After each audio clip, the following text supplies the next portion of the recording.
Every marriage starts with a moment.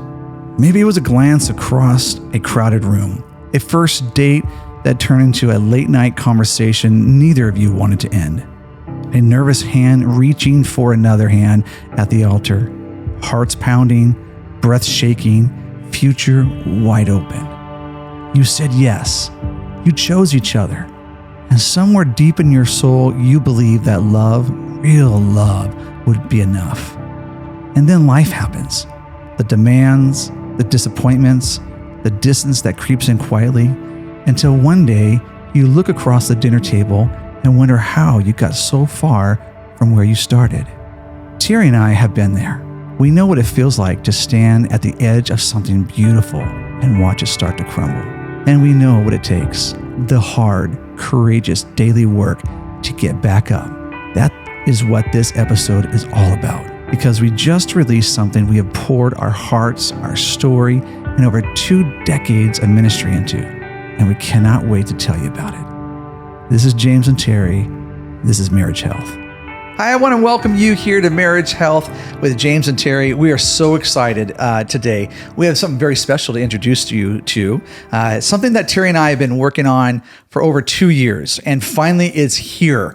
It's something I believe that will help change your life and change others' lives that you know. And so we finally are coming out with our new book called The Resilient Marriage. And it's taken over 2 years. Terry, I mean, this is something that blood, sweat, and tears, right? Yes, absolutely. And we really, I think the biggest thing that we want everyone to kind of understand about the resilient marriages is that everybody has struggles. Yeah. We're not asking for marriages to be perfect. Yeah. What we're asking for people to explore with us is what does it look like for us to get up one more time than we're knocked down? That's right. And in relationship, that can be really difficult. Sometimes we really face things that are hard and we're challenged in real time. Yeah.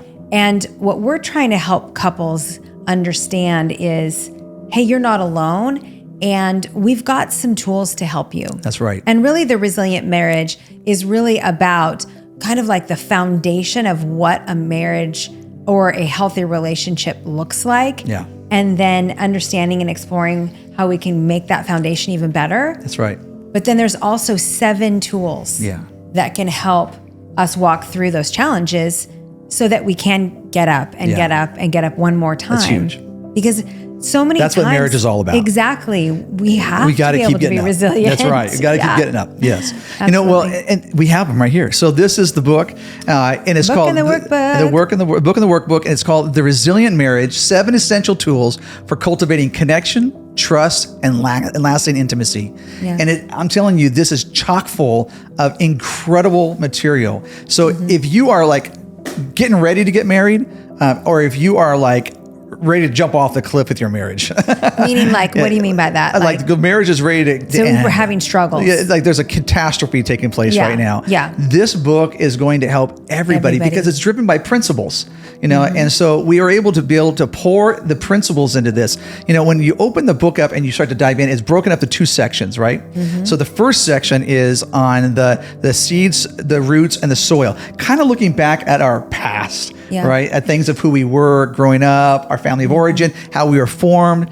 And then if the second part of the book is the principles or the tools, the 7 tools that we break it down. And we want to unpack that tonight a little bit so that you guys can have an understanding of what that looks like and then how that can be applied to your life. Yeah. We're going to make this so easy for you that you just want to get on Amazon right now and go buy it because I believe it's going to be that important for your marriage right where you're at. Well, and we wanted couples to even go deeper. And so we created a workbook that really, it dives so deeply into these concepts that it's like, hey, if I'm looking for ways to get through difficult relationship challenges, I'm going to feel as if I'm not alone and I have tools and I have the ability to even be asked hard and difficult questions. And I have a place where I can actually explore that. Yeah. And it's amazing. Everybody who has picked up this book and workbook have just said, this is this has really helped us. It's actually, Which we're like, hey, we're so excited. And those who've actually got it already, we've only gotten 5 stars on it, of our reviews. So it's kind of showing something that's pretty good. And I say it with a great deal of humility, because it has cost us a lot, because we've had to live it. We've had to work through this together, and to do the research and understand this. And this is what we use with our clients right now that we work with. And we kind of take these tools and these resources and initiate those with them as well. So we're really excited. The cool thing about this, that these two things are not the only thing that we have done. We actually have created a video series that is actually going to go with the book and the workbook. And so it's a 12-part video series. And we've done it so that individuals can do, or couples can get it at home, you can get it, or churches for, when you do small groups. And so it's at soulrefiner.com. And that you can go there. They have so many great resources. They do. Our video series is going to be launched in a couple of months. So you're gonna have to wait a couple months to get the video series. That's right, because we want it done right. Yeah, so. Unless you're hearing this, after maybe June 2026. But we really wanted to create a comprehensive resource for couples, and we wanted you to be able to find it in a way that you felt like you could trust it. Yeah. Because we've been doing this for decades with couples. We have walked our own journey of restoration, of working hard, of getting up one more time than we were knocked down in our marriage. And we really feel like we can help you through whatever struggle that you're going through. That's right. Yeah. Terry, it's important for people to understand. You think, well, we're doing pretty good. Yeah, but there will be a time when you do get hit. Maybe it's not you. Maybe it's a child that you have, an adult child, and their marriage is not doing well. It would be great to have this resource so that you know what to do. You know how to engage. You know how to connect with them. You know how to pour out these principles and these tools to help them in their marriage. And so it's not just for those who are struggling. Yeah. It's for every marriage out there so that they can have an understanding. What is it to build a strong foundation so that you can live a resilient life, a resilient marriage? There is a concept that goes throughout this book, and it's about a tree, a metaphor of a tree. Yeah. We live on the East Coast now. We used to be, SoCal people, and now we live in South Carolina. And in South Carolina, near Charleston, there's this place that has this massive tree. It's called the Angel Oak Tree, and it's beautiful. I mean, it is gigantic. It's over 400 years old. Branches that go up in the air, down into the ground, back up in the air. It's insane. And it has these braces. It's just incredible to look at. And it's overcome Civil War, hurricanes, storms, fires, and it's still standing. And that's why we kind of took that tree as, we even kind of had the concept of a tree on the front of the book, that would show that kind of the principle of how these trees stand. They withstand storms of life, wars, the obstacles that come flying their way. And so it kind of goes, it's a metaphor that goes through, but we tied it in that you have to look up into the canopy of those trees and kind of evaluate the fruit that actually is taking place there. But it starts in the soil, and this is where we really take people in the very first part of the book. We talk about seeds, roots, and soil. And we kind of digest that into our thought process so that we can understand, where do I come from?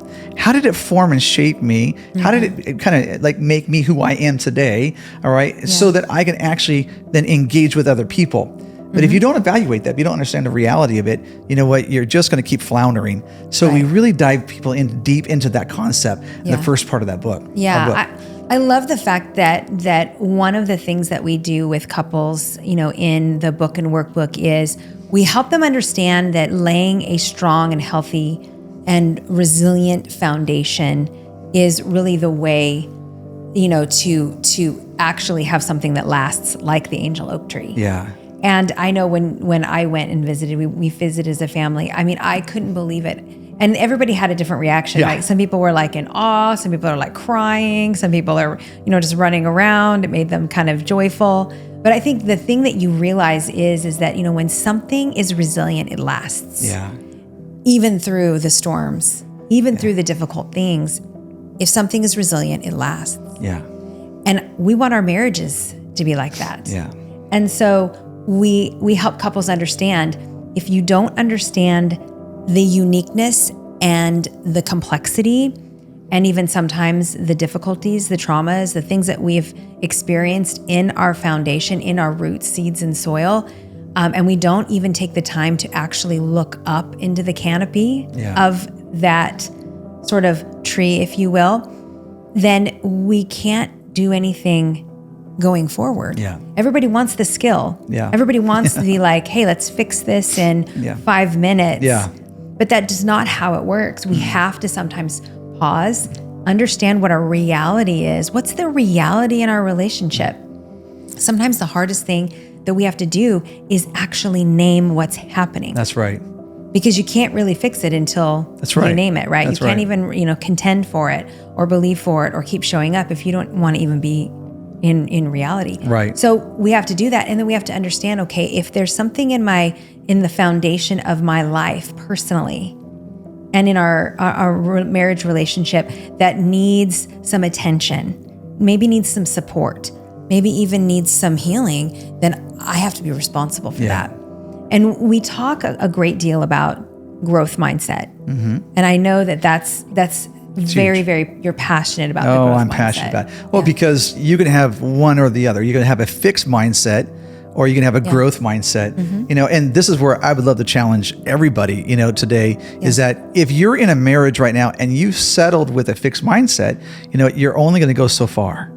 But if you have a growth mindset to say, hey, I want to know more. I want to bring healing to this area. I want to explore what this means. I want to be able to grow and be able to reach the potential of what God has for our marriage. Then I'm going to grow. I'm going to go and be curious about this, and so we can get stuck in that fixed mindset. I know we have in the past. Yeah. And so, but we made it an intentional decision of our lives now to always live with a growth mindset so that we keep growing forward and not get stuck going backwards. Yeah. It's funny because people will often ask us, what's the one thing?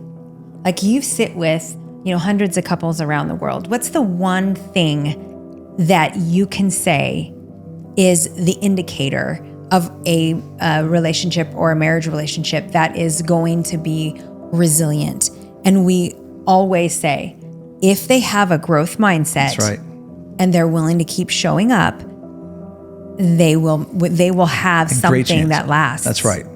And so we really take the time in the foundational part of, this book and workbook to take a look at the foundation. That's right. And I love that we learned that and that we were courageous enough to write it out, because I know that we had talked to some people. They're like, people want resources that are just going to make them happy. And we're like, that is not who we are. Yeah. Because we wanted people to be happy. Well, yeah. After the hard work, Please be happy.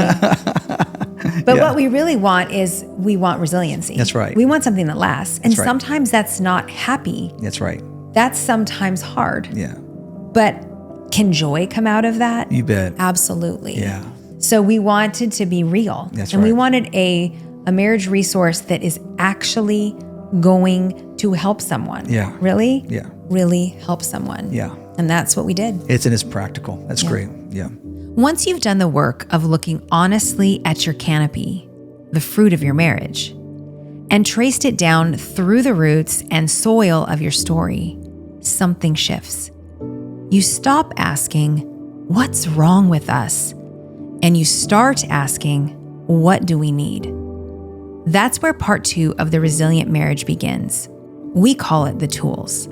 Because now that you understand your foundation, what's been shaping you, what's been limiting you, you're ready to build something new. 7 tools, 7 chapters, each one a practice you can return to again and again for the rest of your marriage. This is where something starts to grow. Now that we've talked about the foundation of what the resilient marriage really has to offer, and what we're encouraging you as our listeners to really open yourselves up to in terms of like, hey, I want something strong and lasting. Not just lasting and not just strong. We want resilient. That means it's gonna get up even after it falls. Yeah. Even after we have those times where we're punched in the gut, when life hits us hard, when we get that diagnosis, when we hear that terrible story, or we're walking through something difficult, we want our marriage relationship to grow and make it through those seasons to be resilient. Well, the next part of what we really love about the resilient marriage is that we give 7 practical and empirically based tools that really help couples. It's not just a bunch of words on a page, they're practices. Yeah. So you can continually put them into your life. I mean, you and I put these into our life. All the time. All the time, right? We have to. Yeah. Because I need a lot of help. And so, and so there are things that we've actually put together because it works with us, so it's something that we are able to be comfortable with because it's been practical application in our own lives, so I like to jump in because I like to kind of give a little glimpse of what some of those tools are. Because if you're able to kind of hear this podcast, you're going to say, well, what does this mean? What does this have to do with us? And then what does it look like for us to be able to navigate forward? If you start off with some of the tools, the first tools we talk about is curiosity and communication. Yeah. I don't know about you, but we practice curiosity a lot. We do. Right. We just did this week, right? There was on Monday, we kind of had a blowout. Is that all right to be honest? Is that okay? We had a blowout. Okay. We had an argument. We've written stories about our entire, married, life in a vulnerable way. We had kind of we had a little tiff going on Monday, but in that, it wasn't just about us getting into a fight because we were in a disagreement. There was something beneath the surface that was a little bit more that needed to be discovered, right? Yeah. And so we had to be curious. I had to be curious, where are you coming from? I could have been like this. I'm going to draw a line in the sand and say, you know what? I'm going to put my heels on the ground and I'm not going to let you come over here because I'm tired of this and I'm kind of just angry. But no, if I do that, I will never have connection with you. Right. And if you draw a line in the sand, you'll never have connection with me. Yeah. And so we had to be curious, and then we had to be proactive in our communication with one another. And so it's critical that this is one of my favorite chapters I love because curiosity, I believe, draws out. I think marriages today have stopped being curious with one another. Yeah, which is crazy because how could I know everything about you? How can I know the depth of your... Because I am very complicated. You are extremely complicated. Yes, I am. I'll admit it. I'm complicated. All right. So our daughter's in the corner laughing because she's one of our producers. Yeah. Listen, we're complicated, and I can never know the depth of what my spouse is thinking at every moment of the day. That's right. There is no way. And variables change. Yeah. On a daily basis. Yeah. So if I'm not at least somewhat curious about what is going on in my partner's life, then I am missing it. Yeah. And it's going to make me less likely to keep showing up. That's right. And they're going to feel less likely to keep showing up. I was meeting with a guy this week and he got some bad news about his health. And his wife was really struggling through this idea of like, oh, what could this be? And he's like, it's all a big deal. It's all a big deal. And he was just like, it's okay. Everything's gonna be all right. And I said, hey, it might be good for you to pause and think maybe about her and where she's coming from. That this might be scary for her that your health is not well, potentially. Yeah, absolutely. And so to be curious is to step back and find out, well, what is my wife feeling? What is she experiencing? Yes. She might be dealing with a lot of fear inside. And if I could be curious about that, move towards her and not make it about me and make it about us, about having that connection with one another, we might be able to move forward together. Absolutely. That's what resiliency really comes out of, as we go together. Absolutely. And so it's important for that curiosity to be lived out. Yeah, absolutely. And then as you mentioned, then we move into communication. It's like if I'm open to the fact that I don't know everything about my spouse or my partner, and I'm willing to at least open myself up to being curious enough and gracious enough. I mean, curiosity has a component of mercy. That's right. I really do. I really believe that. It's like it has a component of mercy to it. If I can have the ability to do that, then I can then enter into communication in a more healthy way. Yeah. And one of the things that we really, really, really love to help couples do is to have just better communication. Yeah. Communication is meant to connect. Yeah. bottom line. So if we're not connecting, we're not communicating. That's right. There's something there. There's a barrier there. So we have developed something called the care communication sort of framework, if you will. And what we really want couples to understand is that we have to be able to be intentional about the way that we communicate with one another. And that really basically it's kind of an acronym. It's like that C is basically, wait, let's not give them everything. Oh, yes. No, this you is can't a give them good everything. one. They got to go to the book to get it. Come on, man. Well, we're going to give them care. All right, give them care. We won't give them care. So there's share as well. So there is a share. You're going to have to buy the workbook for that one. Yeah, that's right. But care, I'm going to calm myself. Yeah. Like that's the first place. So this acronym starts with C, calm yourself. Calm yourself for care. I know, I love calm this myself. song. That means take a deep breath. That there's a component of curiosity. Yep. Is I'm going to be able to say, okay, like I can feel my heart rate go up. I can feel my jaw clench. That's where I always get it, or my chest tighten, my stomach starts to turn. Yeah. I'm literally like in fight, flight, or freeze. Yeah. And so I'm going to have to calm myself first. I'm responsible for calming myself first in healthy communication. That's right. And so I'm going to do that. And then I can attend fully. That's right. So that means maybe put your phone down. Yeah. Maybe stop and clear out all the distractions that might be right in front of you and attend your partner fully. Mm-hmm. Oftentimes we forget, like, this is the person who we love the most on the face of this earth. And yet, for some reason, TikTok seems to be more important. Yeah. And am I saying that it's bad? No, I mean, we all have our things that we're looking at, right? That's right. I have learned how to do things. I have literally helped our one of our team members figure out something on our website. We were trying to figure it out, and we literally looked it up. And thank you for the media that we were able to do that. That's right. That's right.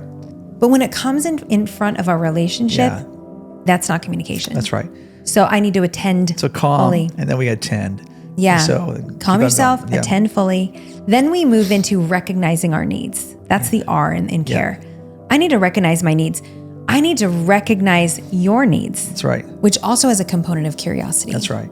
It's important for that, Terry, because there's times many people won't communicate what their needs are. They want people to figure out what their needs are. They want them to be mind readers. Yeah, they really do. Yeah. And many times you and I have been in conversation with one another, and I've had a need, if it's physical touch, or if even it's just you to be present with me, we sit and talk, or just go somewhere and just have some time together. And I'll get frustrated with it. I'm like, gosh, I just would like for her to figure this out, that I want this, and you're like, just ask, just request it. I'd love to meet you there, And so many times if that we don't recognize those things, we got to communicate those, have to. So that we can actually identify and have connection with it. Yeah. So recognize needs. Yeah. My needs, recognize my partner's needs.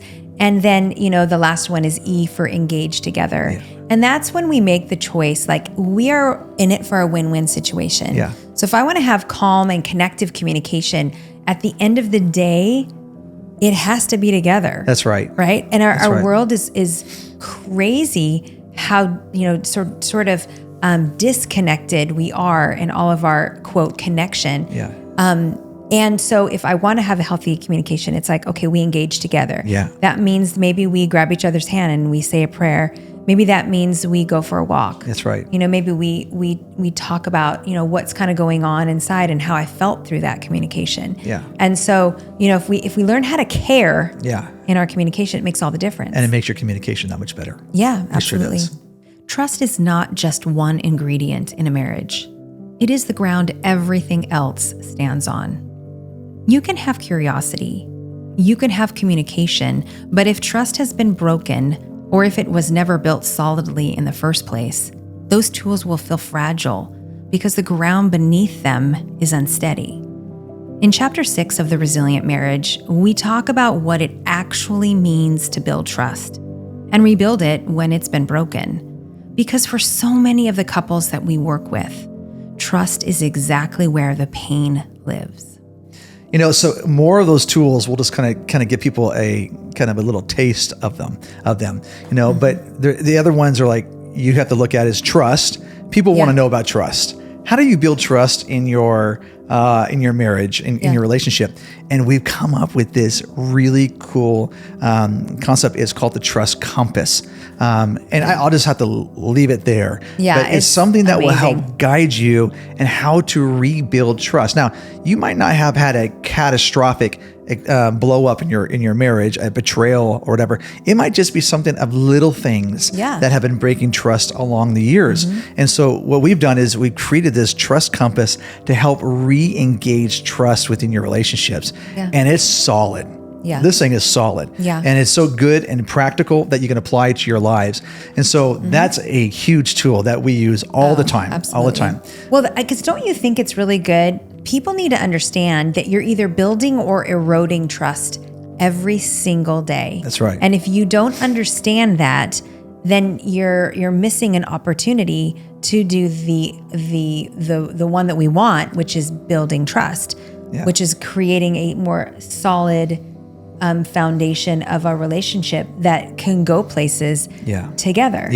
And so, but if I don't realize that and I don't have language for that, then it's really hard. It's huge. I don't know that I don't know that trust is being eroded until I'm, farther down in our relationship, and all of a sudden it's like we're not really gelling anymore. And it's like, I don't trust you. And you're I didn't know you didn't trust me. That's right.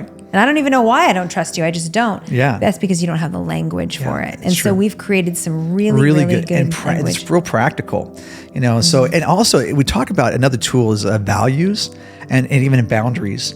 I know there's been great books written on those things, values and boundaries, come on, John Townsend. Cloud Townsend wrote the best of the best. Absolutely. But it's important for us that we really took this into a practical application, in the marriage context, and I'll tell you right now, when you read this, you're going to have understanding to how to apply it to your personal life, personal marriage. Right. You're going to be able to look at this and say, this is how we're going to do it going forward, because it's that simple. Absolutely. Well, and I think that the concept of values and boundaries are so great, and they're very interconnected because, we make decisions every single day based upon our values. And if we don't understand what they are, if we've never taken the time to write them down personally together and or as a couple, then we are often not really in sync when we're making decisions, and it can feel like we're at odds or it's conflicting. And when there's conflict or there's sort of this idea that my spouse isn't in it with me or for me, that can be heartbreaking. Yeah, exactly. And so we have to know what our values are. And so we have couples take the time to really evaluate that and write that out. And then we also help them understand, it's not only the values, but it's like, how do you keep from burning out? How do you keep from burning out as a couple? So many couples that we sit with, they come to us and they're like, we're falling apart. That's right. We have no communication. Our world today is the breakneck speed that we're living at. We're all burning out. And if you have kids, I talk to so many of my clients that their kids, they're going to 3 or 4 different sports a night, that they're trying to keep up with. And so they don't know what to do, and they're not living in a healthy way. There's no boundaries established, and there's no boundaries in their relationships and boundaries in their life structure. Right, exactly. And again, that comes back to our understanding of values. Because if I don't know that I value family first. That's right. Before you won't put a boundary extracurricular activities. Yeah, that's right. Then your boundaries aren't going to be properly, put in place. But the way that we kind of test that and we help couples understand that is the litmus test is burnout. That's right. And so we talk about that. And, that's maybe some new language for people in terms of boundaries. But that's the litmus test that we give couples for that. That's right. And it's so wonderful because I know for you and I in our life, when we were navigating so much when our kids were younger and, there was so much turmoil and confusion in our roots, seeds, and soil. That means like our roots, the places of our family of origin, where we came from, our life experiences, and the environment with which, we sort of navigated those early years. You and I had some hurts, habits, and hangups in there. And because we didn't understand boundaries in our personal internal life, our internal boundaries, and understanding how to have external boundaries, then we sort of opened ourselves up to things like burnout. That's right. Living in denial. Yeah. Addiction. Living beyond our means, Living too. beyond our means. Having repetitive behavior patterns. And so what happened is that at the end of the day, it was our marriage relationship that eroded. That's right.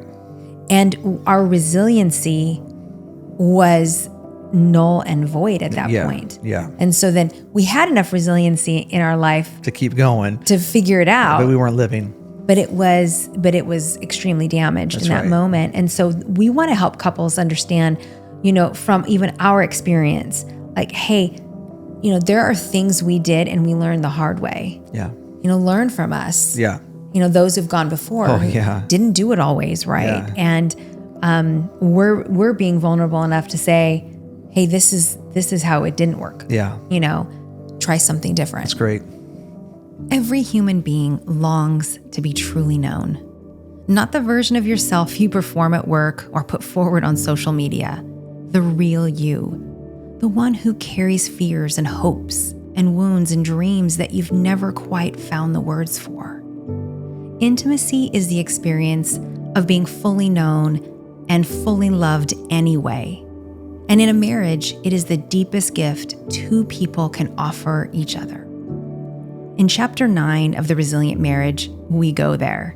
All of it. Emotional intimacy, spiritual intimacy, and physical intimacy.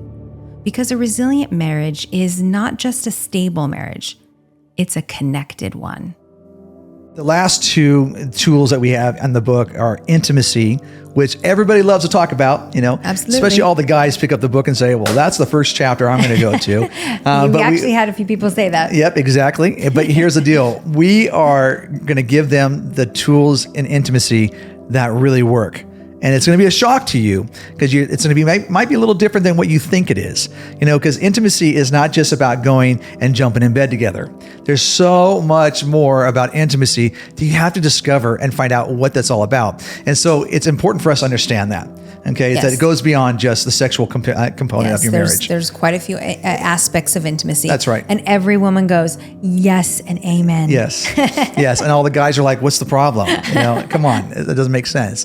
But we talk about intimacy and we make a really strong point on that. But we end the last tool is about repair. So many times that I work with guys all the time and they are great about, can we just get to the end of this? Can we get to the end of the argument? Can we just move on? Have you ever heard that before? Can we just move on? Can we just drop this? We always are talking about this and they aren't willing to do the repair work to the rupture. Mm-hmm. So we always talk about in the relationship, there's always going to be ruptures in relationship, rupture here. And if you don't have a repair that complements that rupture, you have chaos within your relationship. It creates an anxiety within the relationship. And so we really talk about how do you repair in your relationship? Every person out there is going to have rupture. Every person, every couple. But not everybody knows how to do the repair work. Right. And how to meet your spouse in that place where healing can take place and then actually move forward rather than getting stuck. Yeah. The crazy thing about a lot of marriages today, they're stagnant. They're stuck in this kind of a pool where they're not moving forward. Right. Because all of a sudden they're stuck in this place of being in a rupture mindset rather than moving into repair. Well, we want to help people through that place. Right. Absolutely. So they can move on. So that's resiliency. That's resiliency. Right. And then that's where you feel wholehearted, you feel connection. That's right. And you have a deeper level of intimacy. And I really encourage everyone listening, if you're like, hey, I want to dive into this, it's great to do it with, you and your spouse. You can do it, by yourself if your spouse doesn't want, to dive into it. And we created it even more in depth for even small groups. Yeah. So if you have a church organization or a therapeutic group, or couples in your neighborhood, you want to gather together. Yeah, it's we created it so that, and there's even great assessments in it. So there's kind of some fun things that you do within the workbook that kind of go with it. It's really life-changing. That's right. And we don't say that because we're kind of trying to toot our horn, but it's literally Terry, life experience. it works. It does. It works. It does. And so the only reason I can say that is because these are the tools that we have worked with all the clients and those that we work with. And we work with these tools every single day. Yeah. And so they work because we've seen so many marriages get up and become resilient. Yeah, absolutely. Yeah. And if you feel like you not only want to dive into the Resilient Marriage book and workbook, but also if you're looking for other great resources, or you want to explore what coaching might look like in your life, hey, maybe that would be individually or as a couple, we are here for you. That's right. Would love to hear from you.